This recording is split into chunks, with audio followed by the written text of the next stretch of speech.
This is March, and the desert people of this area call it the green moon. And it's the beginning of Lent and the season of spring. And March is Women's History Month. So, who are some of the women who inspire us? And what does all this have to do with you? I'm Tessa Bilecki. I'm David Denny. And this is Fire and Light.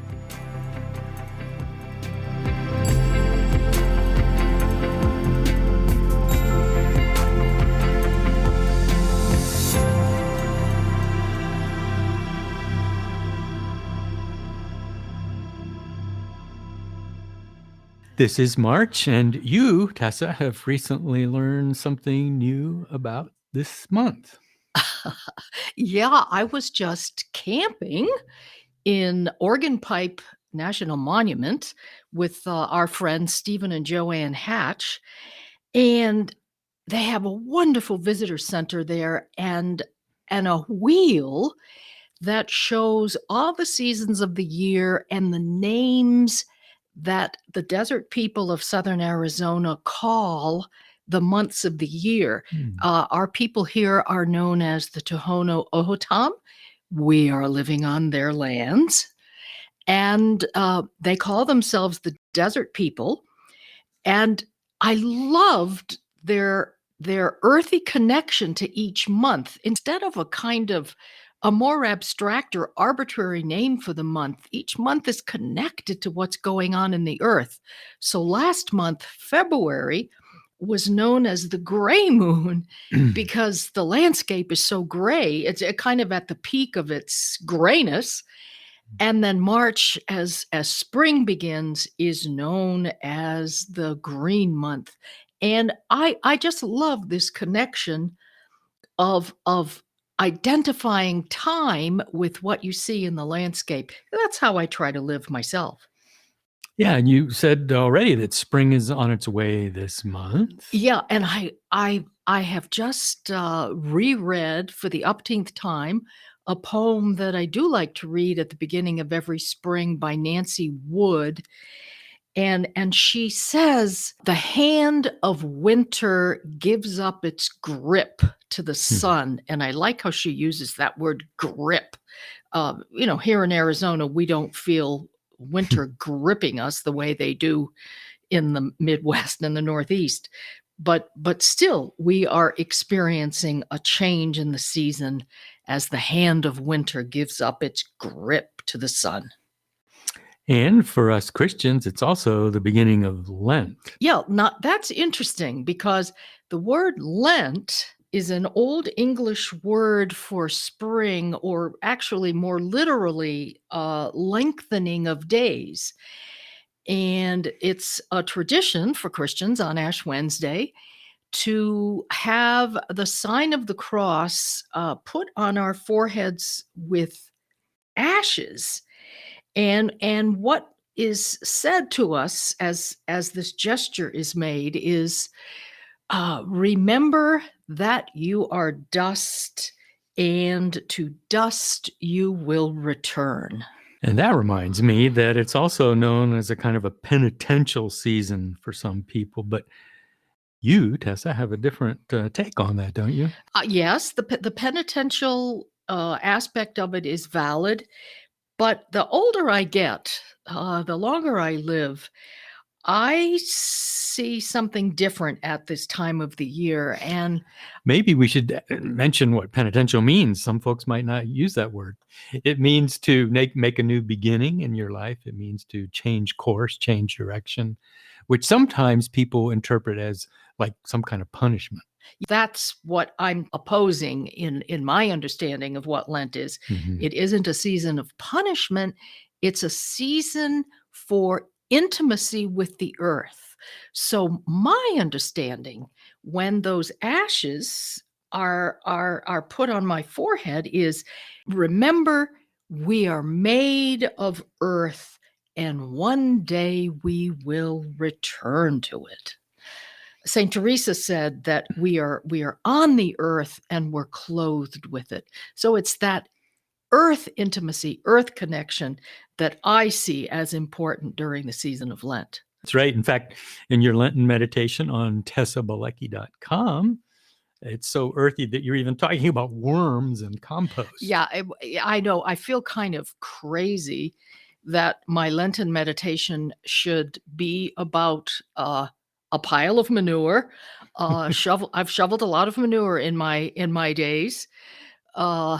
In my meditation, I even talk about the different kinds. Um, and I talk about worms. I'm going to come back to the worms. And I talk about making compost. And all of these actually are great meditations for Lent. You know, I read this article about worms a long time ago. I never forgot it. And scientists estimate that on one listen to these stats now, on 1 acre of land, there are about 50,000 worms, and that many worms bring up almost 36,000 pounds of subsoil as worm castings on that acre, and within 20 years, all those worm castings add 3 inches of new soil to that 1 acre of land. Now, that's rather a miraculous earth fact. I'd say so. Yeah. So that's part of what I talk about in my meditation on Lent, and on how wonderful it is if we can make compost during Lent, and I'll say a little bit more about that when we talk about what we mean by alchemy. Okay. Well, you also have a quotation that I loved from the Dakota chief Luther Standing Bear. Yeah, I've loved this quotation for a long time.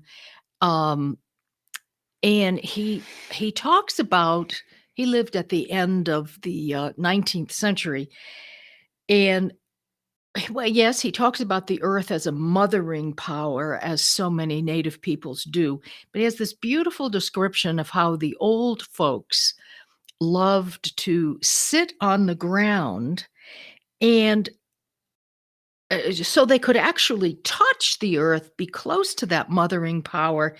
And they found I love this part of his passage.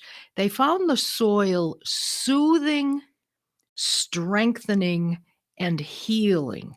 And that's something I experience myself in my own life when I'm digging in the garden or turning over the compost the way I used to. I don't anymore from my urban apartment. But I still feel myself turning that compost pile.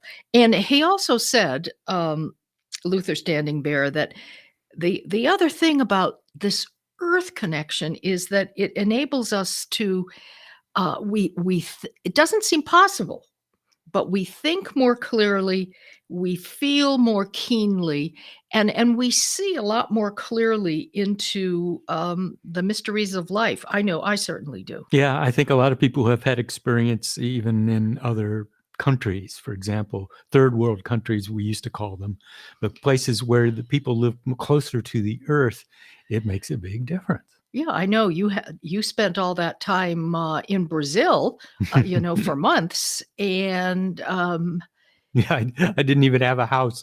I just had a hammock. You didn't need anything else because it was a dry season and it never got cold. And talk about being close to the earth. You were out in it day and night. Yes. So the title of this podcast is The Alchemy of Earth and Soul. So what's that supposed to mean? Well, I love that word alchemy. First of all, I love how it feels in my mouth when I say it. It's a beautiful word. And it means transformation. It means a change from one thing to another. I was reading a meditation from Thich Nhat Hanh, the Zen monk, recently about garbage. He's talking about garbage, but he really means compost. Okay. And for those of you who don't know what a compost pile is, you take all your kitchen scraps, all your vegetable peelings, your eggshells, your dead flowers from your bouquets, and you throw them all together with leaves, with some wood ash from your wood stove, if you're lucky enough to have either a fireplace or a wood-burning stove, and with manure of all kinds, and you mix it up all together, and there's an alchemy that happens. There's a magic that happens. What those individual pieces, those individual scraps are, disappears, and they are transformed into something else, into very beautiful soil. Walt Whitman sang rhapsodically about compost, so I don't feel quite so weird because Walt Whitman carries on about compost as well, and he wrote, "Behold this compost. Behold it well. It grows such sweet things out of such corruptions."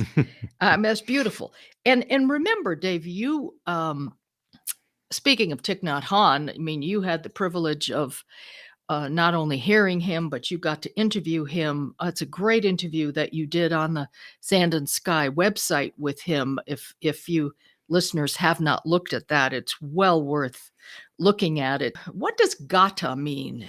I think it's like a small verse. A small verse. Okay, so there's a very famous gata that Thich Nhat Hanh wrote to help you be more mindful throughout the day, no matter what your task was. There was a little verse you can recite, and one of them is about throwing out the garbage. I've got it right here. He says, "In the garbage, I see a rose. In the rose, I see the garbage. Everything is in transformation. Even permanence is impermanent." Yeah. Would you read that again? Sure. "In the garbage, I see a rose. In the rose, I see the garbage. Everything is in transformation. Even permanence is impermanent." So that is so beautiful. So you throw the rose into your compost. It disappears as rose. It becomes soil. And that soil, transformed from the rose, then grows a new rose. Everything is in transformation. That's what alchemy is. And the same thing happens to us. And that's actually part of what the penitential aspect of Lent means, is that we transform our garbage or our compost, or what I recently read, the Dalai Lama, in the dialogues between Dalai Lama and Desmond Tutu, they talk about dross, DROSS, that the dross that we don't need, the garbage that we don't need, becomes transformed into something else. That's the alchemy of the earth. It's also the alchemy that we're seeing as winter turns into spring. Spring turns into summer, summer turns into fall. The leaves fall, the leaves decompose, the leaves are transformed into soil. There's a natural composting that goes on in the earth. And that's what's going on in our souls as well. You know, in my Lenten meditation on tessabalecki.com, in this crazy combination of worms and compost and Lent and spring and alchemy and personal transformation, there's a photo of me, from the old days, turning the compost at our hermitage in Nova Scotia. There's also a good picture of worms. There's also, I found a beautiful photo of compost, but right outside the compost is a bunch of daisies growing. So, you know, when I hear that gata from Thich Nhat Hanh about how the garbage becomes the rose, in this photo, you actually see it. It's like the compost from that compost pile is thrown outside, and then it grows these beautiful daisies. So I think daisies when I hear him say the rose. And when we do our meditation, which is about alchemy and about change and transformation, there's a phrase from Nancy Wood: life born of ancient deaths. That's what I love about compost. That's what I love about the humus that we see on the floor of a forest. And humility comes from the Latin word humus. It takes a lot of humility to be transformed, to go through an alchemical process. So Nancy Wood's phrase is life born of ancient deaths. And you see that in the compost. You see that out in nature as the seasons change from one to another, and that's what we experience in our own lives as well. So, is there some kind of practice that we can all do that can tie us into this? Well, yeah, remember now our first podcast was called Living the Natural Life. So I talked about some of this then. But I'd like to get more specific. If you're lucky, and I'm no longer lucky because I'm living in a city apartment, my urban hermitage, and not out in the wilderness like I used to, you could get out in the garden during this season. Very important. Dig in the earth, shovel some manure, turn over your compost pile, get dirt-y. We use that word dirty as a negative adjective, but it's very positive if you think about manure and compost the way I do. Get dirty. That would be a good practice for this month. And for each of these podcasts, we like to talk about a practice that enhances our contemplative life. So that's what I would recommend if you're lucky. If you're not so lucky, as I am not so lucky, the least you can do is grow something. Grow a plant. You can grow herbs on your windowsill. You can grow a shade-loving plant. Or at least what you can do as a practice is bring in a branch and put it in a vase on your kitchen counter. I know in the East or the Midwest, again, you're lucky, you can bring in a pussy willow at this time of year, or a branch of forsythia that hasn't burst into yellow blossoms yet. We don't have either of those here, but we have willows down by the Santa Cruz River. So I know in the gray month, February, I went and picked a branch of willow and brought it inside just to see something change and connect with it and realize that plant, that creature, that piece of earth is teaching us something about who we are.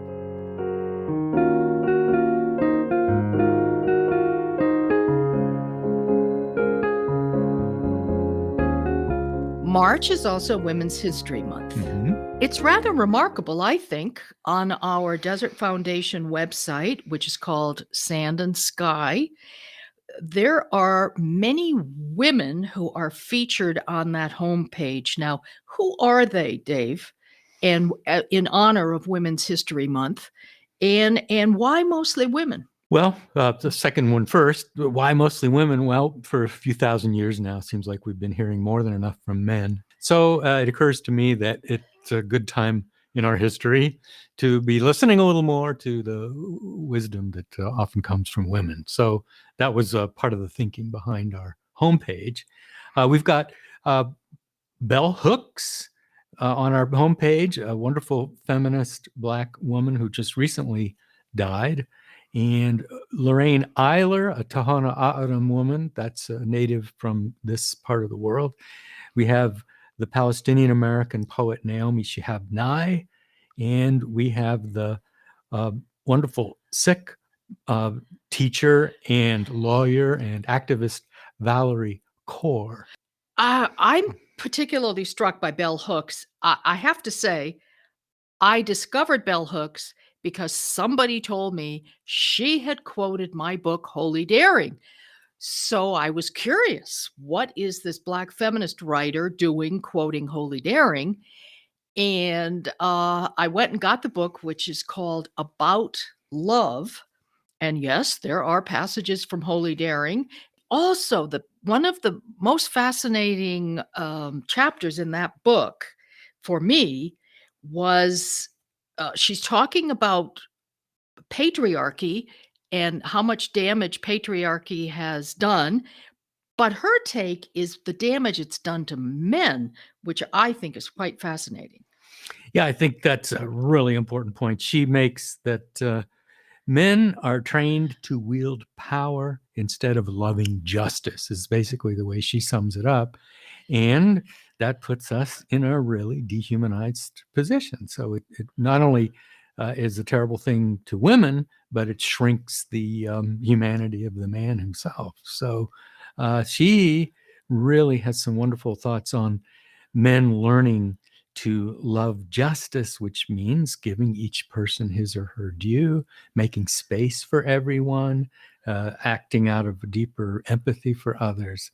So that's one of the things I found very helpful in her book. The quotation we have from her is, I think, really powerful. She says, "The spiritual life is first and foremost about commitment to a way of thinking and behaving that honors interbeing and interconnectedness." I think a lot of Western culture has been about power and submission. And I think this is really important. So that's one of my favorite things about what she was teaching. And interbeing is a phrase from Thich Nhat Hanh. Yeah, so that's a very kind of Buddhist notion, and a Christian notion, and a very Christian notion. We talk about the body of Christ, how everybody is part of one organism. And this is also reminding me of James Baldwin, who had a very powerful quote about, and I think it applies especially to men. He said once that the inability to love is the central problem because that inability masks a certain terror, and that terror is the terror of being touched. And if you can't be touched, you can't be changed. And if you can't be changed, you can't be alive. And I think that we were talking about change earlier, about impermanence, about transformation, about alchemy. And I think that terrifies a lot of people because the idea of change means I give up maybe some of my identity, or for men especially, I'm giving up some of my power, privilege. And that is terrifying to some people. And therefore, we're not alive. Yeah, it's really wonderful to hear you as a man talk so passionately about this. Now, how about Lorraine Eiler? How is her vision as an O'odham woman, elder among those people? Now, why is her vision so relevant to the Desert Foundation, which is our nonprofit, which is sponsoring this podcast? Well, if Bell Hooks is right that spiritual life is about interconnectedness, then I think that Native peoples have a very strong sense of, in North American Native tradition at least, this sense of all creatures as being all our relatives. And I think, again, in more Eurocentric Western culture, there's been this idea, well, there's human beings and then there's nature, and never the twain will meet. But that didn't happen in the indigenous culture. So she has a wonderful quotation on our site that says that we sing, engage in ceremony, do the work of writing and testifying on behalf of those who do not speak with human voices. So we might have a certain voice that we understand, and part of our job then is to speak for the other creatures, like the saguaro cacti. Like the saguaro, for example. So when I was at Oregon Pipe and I went to that wonderful visitor center, and I was learning all about the not only the Oregon Pipe, but the O'odham tradition. In the marvelous video, the O'odham woman who narrates says, "Our word for saguaro and our word for the people is the same word because of this interconnection, the interbeing that Thich Nhat Hanh is talking about, that Bell Hooks is talking about, that I'm talking about." We are a very legalistic and a very abstracted and a very economic-oriented system, which comes up with crazy ideas such as a corporation is considered in legal terms as a person. Well, it makes a lot more sense to me to call saguaro a person.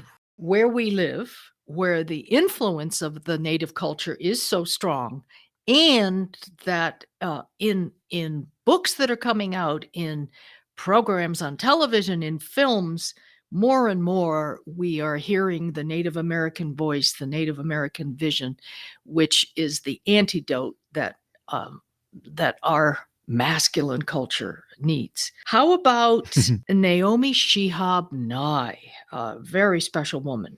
Yes, you've known her since she was a kid. Yeah, we met her when she was 16 years old, but that's another whole story. We'll tell another time. The quotation we have from her is from it's become a kind of a modern classic, a poem called Kindness. And the quotation we have is, before you know kindness as the deepest thing inside, you must know sorrow as the other deepest thing. You must wake up with sorrow. Then it's only kindness that makes sense anymore. And that is such a powerful demonstration of, again, the interconnectedness we've been talking about, the willingness to be touched, the willingness to be vulnerable, the surrender to loss, which is a huge part of our understanding of the desert experience. And that if we've run into that in our life, and in her poem, she talks about how we go along our lives like we're riding a bus that's never, and it's never going to end. We're just going to journey and journey, and there's no problem. And she has this experience where suddenly the bus comes to a halt, and there's a dead man on the side of the road, and it strikes her that, oh my gosh, that's how most of us live. We're just going along thinking we know exactly what's going to happen and everything's going to go smoothly, and then bam, your trajectory is blown out of the water and you're heartbroken. And then you realize, my gosh, everybody's going through that sort of thing, and kindness can be one of the most powerful healing things in a person's life. So we really wanted to have that in our homepage. Yeah, and I think that what she says about touching sorrow, now that's an important Lenten practice. Mm-hmm.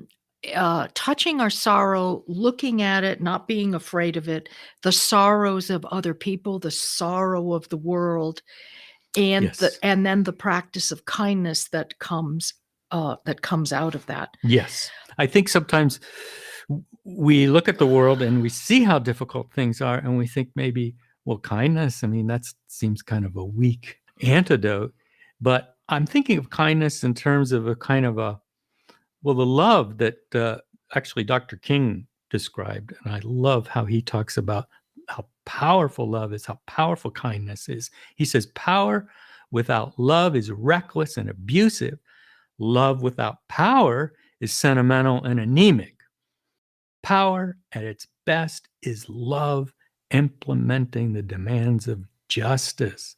And justice at its best is power correcting everything that stands against love.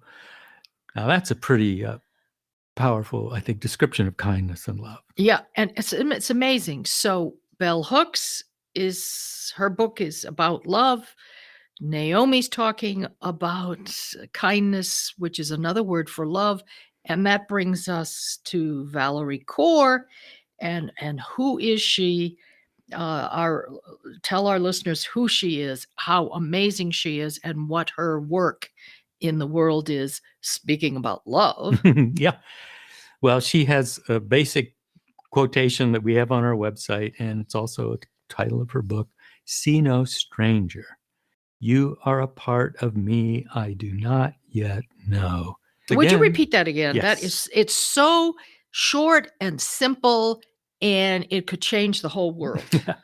See no stranger. You are a part of me I do not yet know. And this is, she says, the essence of the Sikh tradition. Guru Nanak was the founder of the Sikh tradition.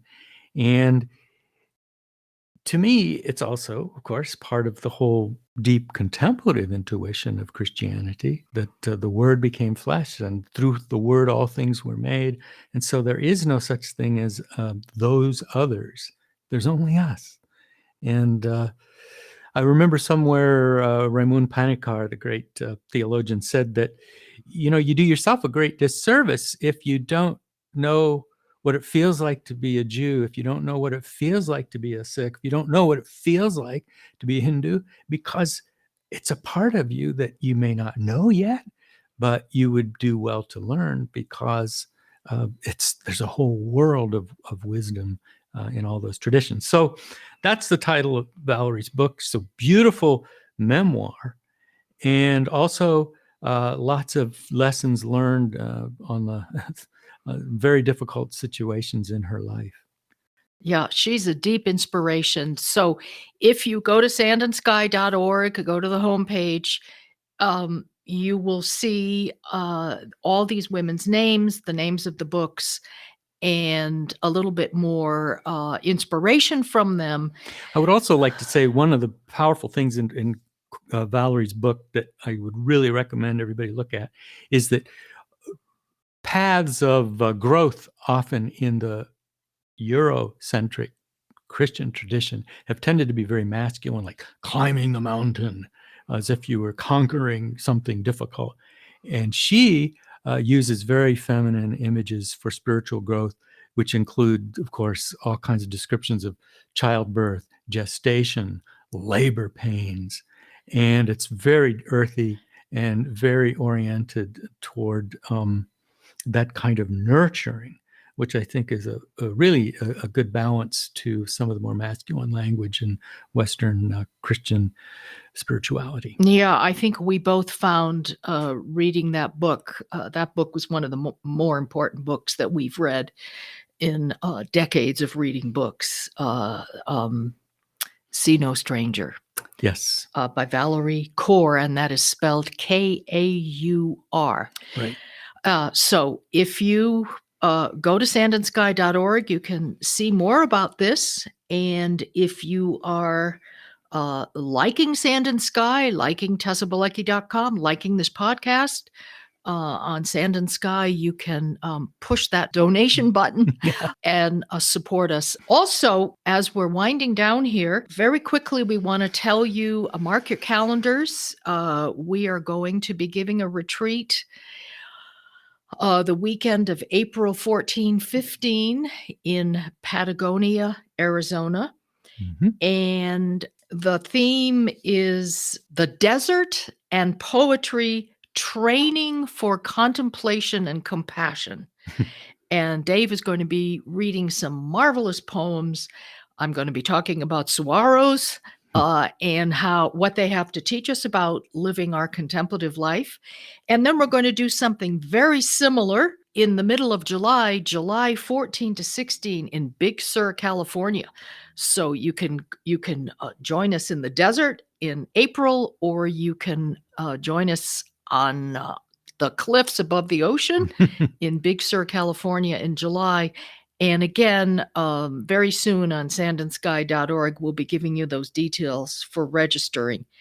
Also want to say quickly before we go to our meditation, we thank you all for your wonderful responses to what we put on the website, to our podcast. Yeah, you have a new fan. Oh, yes. I would like to say thank you to Will in San Diego, who is a very young soccer and basketball player.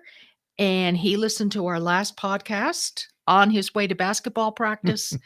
And that evening, when his mom asked him, he was asking, hey, Mom, which podcast do you like better?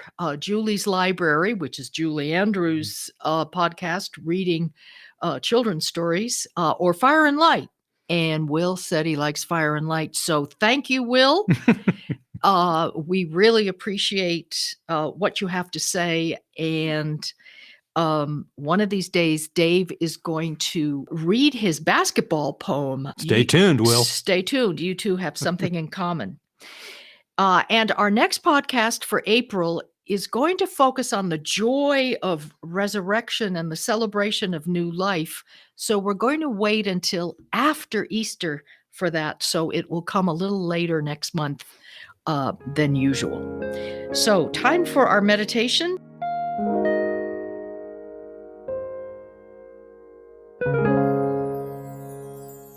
So, as usual, we'll take a moment here to find a comfortable position to sit in. Take a couple of deep breaths. Lay aside any concerns you may have. You can come back to those later, but for now, set them aside.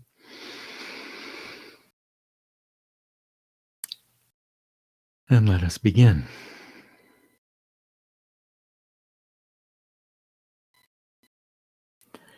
Spring is coming, and the hand of winter gives up its grip to the sun. I need to get my hands in the soil and touch the earth,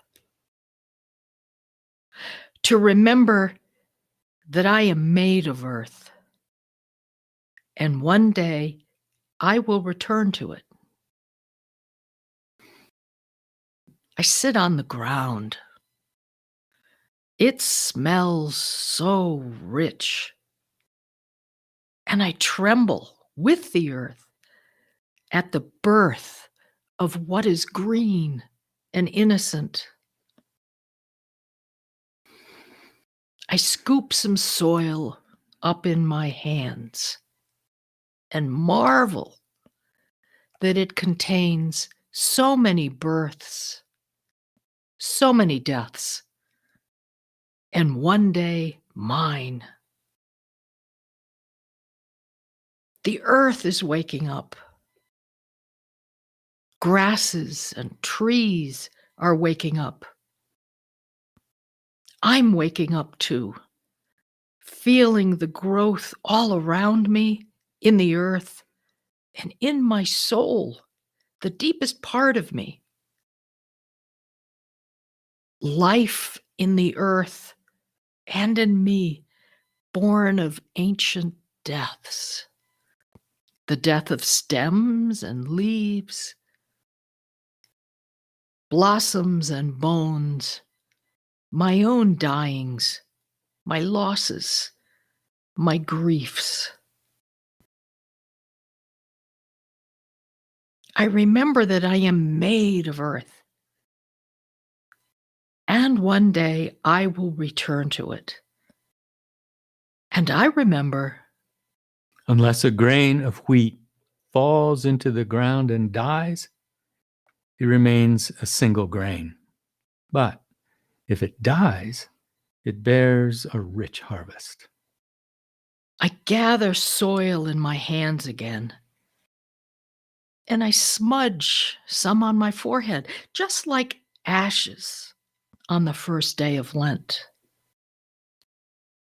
I remember that I am made of earth, and one day I will return to it. I remember the birth of what is innocent and green, and I give thanks for my living and for my dying. How sweet is the season of this time. How sweet is the season of my time.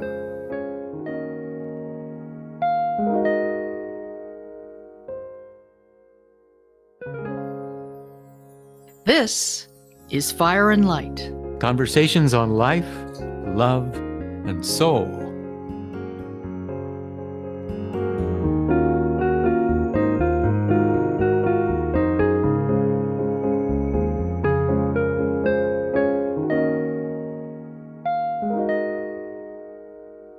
The background music for Fire and Light is The Day We Met, composed and performed by Ricky Zhao. Fire and Light's theme music is Dreamcatcher, composed and performed by Chris Martin and Jeff Harvey at Purple Planet Music. Fire and Light is recorded in Tucson, Arizona. Editing by David Levin.